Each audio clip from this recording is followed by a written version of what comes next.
Hey everybody, um, I'm back. Sorry about the delay. I've had to trying to fix my computer. It won't let me do some of the videos and things that I need to do. So I'm currently borrowing my wife's computer until I get my problem fixed.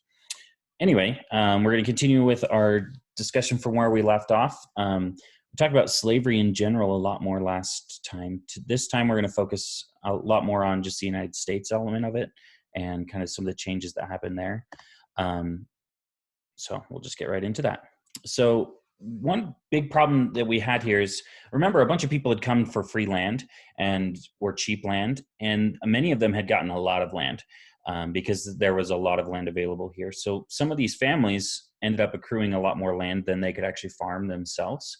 And so they needed to find a solution to that problem, right? They needed to find people to help them on their farms. Um, a lot of them hired people, but many of them found that that was made it so they didn't make any money. So they were trying to come up with a solution. Unfortunately, that solution ended up being slavery in different forms. So, especially in the South, they tried a few different things to try and solve their labor problem. One of the first ones was indentured servants. We talked about this when we talked about people coming over to the colonies, but just to kind of recap, an indentured servant was basically someone who was um, basically sold themselves into slavery for a short time. Usually this was about 4 to 6 years, and it usually had to do with getting into the Americas. So you would essentially, in England or some other European country, you would make a deal with a wealthy person, and they would buy your ticket in exchange for however many years. If you had more skills, you actually would be able to serve for fewer years than someone who had fewer skills. So if you only knew how to farm, then maybe it was 6 years. But if you were a blacksmith or something like that too, maybe you could get it for less time. Anyway, at first, these indentured servants came over. Basically, 4 and 5 of people that were indentured servants would die before their term was up. Sometimes this happened because if you were sick and you stopped working because you were sick, well, that indenture period wasn't paid off. So you would have to add that time to your indenture. And if the person who owned your indenture had to buy you medicine or have other expenses associated with that, then they would add even more time to your indenture. And so oftentimes people died while still indentured servants. Some tried to run away, which is a bad thing for the person who owned their contract.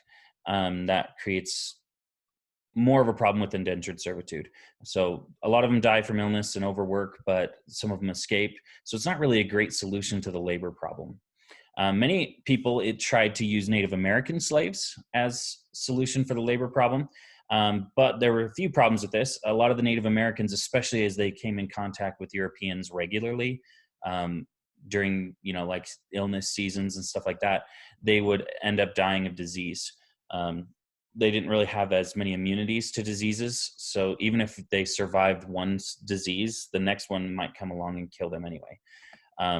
Native Americans also knew the land a lot better, so if they escaped, they would just disappear and you'd have no chance of finding them. They would go home and you wouldn't be able to find them again, basically. So they tried a different solution. They came up with using Africans as slaves. Remember, this has been happening for hundreds of years by the time most Americans got to the colonies. So it wasn't a new idea. And as a matter of fact, some of the first people in the American colonies were slaves. Basically, in Jamestown, one of our first successful colonies, there were 20 slaves there to start out that colony. So slavery has been around the Americas since they started, really. And at first, there were actually a lot of slaves in the middle and New England colonies. We sometimes think of slavery as just a Southern problem, but there were slaves in the middle and New England colonies as well, especially at first. But by the late 1700s, the Southern colonies were the ones with by far the most slaves. Some of the colonies actually had a majority of slaves, so they had fewer free people than they did slaves in some of the colonies, which is really depressing. These dots, each of these little tiny dots would be 50 slaves. So you can see if you look further up north, there's not quite as many, just a few up here, but that's 50 people that are in servitude to someone else, which is super sad. But then you get to certain areas down here and you can see it's mostly red.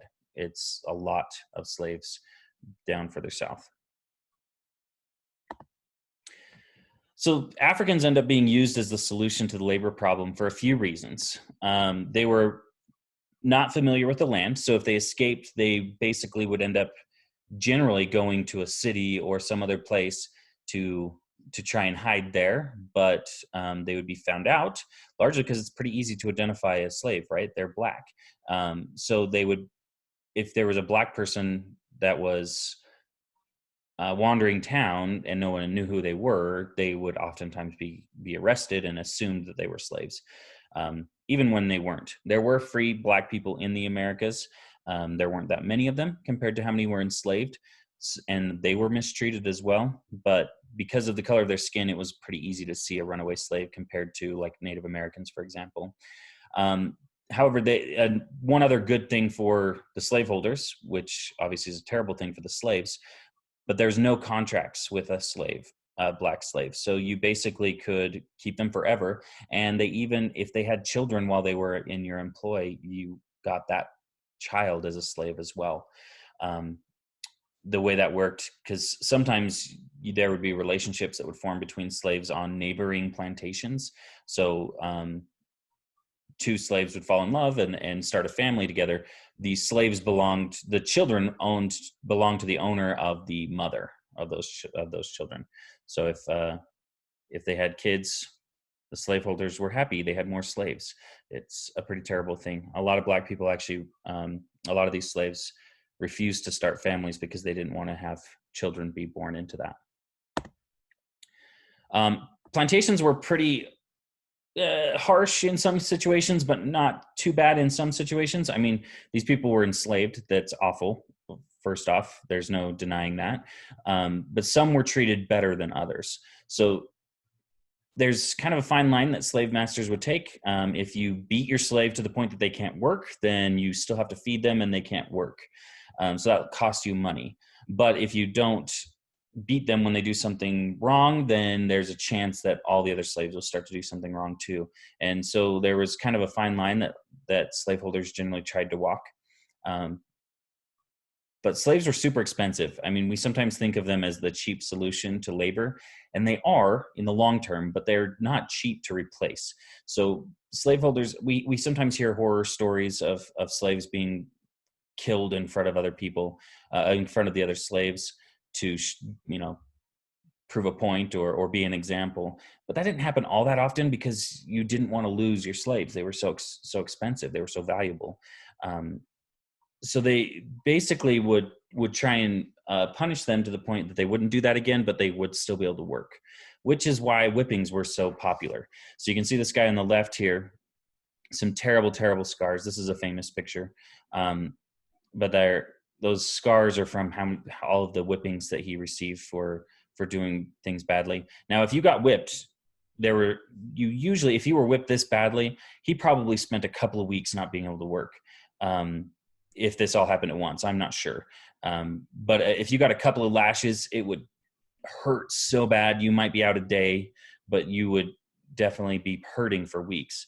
And so that's one of the favored punishments. And they also like to whip them in public so that the other slaves would kind of get the lesson through that other slave's punishment, if that makes sense. So pretty sad conversation today. Hopefully you don't get too upset about it, but there's a lot to be said about slavery, and a lot of it is very sad. We're going to be talking about it several times. And we're leading into the Civil War, of course. So more of that. But hopefully you guys can see that this is a relatively short time in American history. We'll be able to move beyond this fairly soon, but it's definitely important to talk about this group of people was enslaved against their will and